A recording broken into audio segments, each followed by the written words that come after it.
So Congress party క్రమశిక్షణ committee నాకు ఒక లెటర్ పంపిరని చెప్తా ఉన్నారు, నాకు ముట్టలేదు ఇంకా. సరే వచ్చిందని అనుకుందాం. షోకాజ్ నోటీస్ జారీ చేశారు.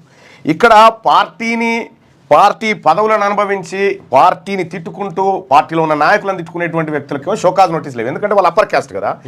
మా బీసీ వర్గాలకు సంబంధించినటువంటి లెక్కలు తారుమారు జరిగినాయి అని ఒక వర్గ ప్రయోజనాల కోసం నేను ఆ వర్గాల నుంచి వచ్చినటువంటి బిడ్డగా నేను మాట్లాడితే నాకు షోకాజ్ నోటీస్ ఇచ్చింది. సరే కాంగ్రెస్ పార్టీకి రిప్లై ఇస్తానా, ఏం చేస్తానా, వాళ్ళు ఏం చేస్తారు వీళ్ళు ఏం చేస్తారు అనేది చూద్దాం. కానీ ఒకటై చెప్తా ఉన్నా, ఈ తాటాకు సప్పులకు తీన్మార్ మల్లన్న భయపడేటోడు కాదు. అర్థమైందా?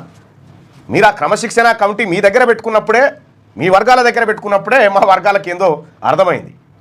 ఒకటైతే గుర్తుపెట్టుకోరి, వీటితోటి బీసీల వాయిస్ నడుస్తాం, బీసీ ఉద్యమాలు లేకుండా చేస్తామనేటువంటి ఏవైతే మీ ఊహాగానాలు ఉన్నాయో అవి పటాపంచలు చేసుకోరి. ఎందుకంటే ఇక్కడ తీన్మార్ మల్లన్న ఉన్నది ఈ తెలంగాణ రాష్ట్రంలో ఉన్నటువంటి 60% పైచిలుకున్నటువంటి బీసీల హక్కులు మాకు ఇంపార్టెంట్. అరే కోమటిరెడ్డి వెంకటరెడ్డి అనలేదు అన్న ఎవరిని, ఈయనని ఏది రేవంత్ రెడ్డి గారిని పైసలు పెట్టి కొనుక్కొచ్చుకున్న నోటుకోటు కేసులో దొరికిందని చెప్పి రాజగోపాల్ రెడ్డి తిట్టే, ఈయన తిట్టే, ఆయన తిట్టే, ఎవరికి షోకాజ్ నోటీసులు? తీన్మార్ మల్లన్నకు షోకాజ్ నోటీసులా?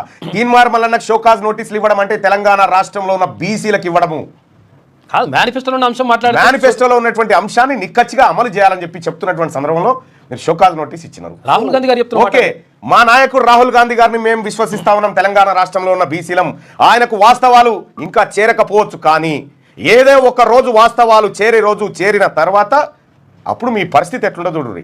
కానీ ఒకటై చెప్తా ఉన్నా, బీసీ తెలంగాణ రాష్ట్రంలో బీసీలతోని కానీ ఆ బీసీ వర్గాల నుంచి వచ్చినటువంటి తీన్మార్ మల్లన్నతోని కానీ ఎందుకు పెట్టుకున్నాం రాని 2 కాళ్ళ సందున తలకాయ పెట్టి ఏడ్చేటువంటి రోజు పక్కా వస్తుంది, రాసి పెట్టుకొని.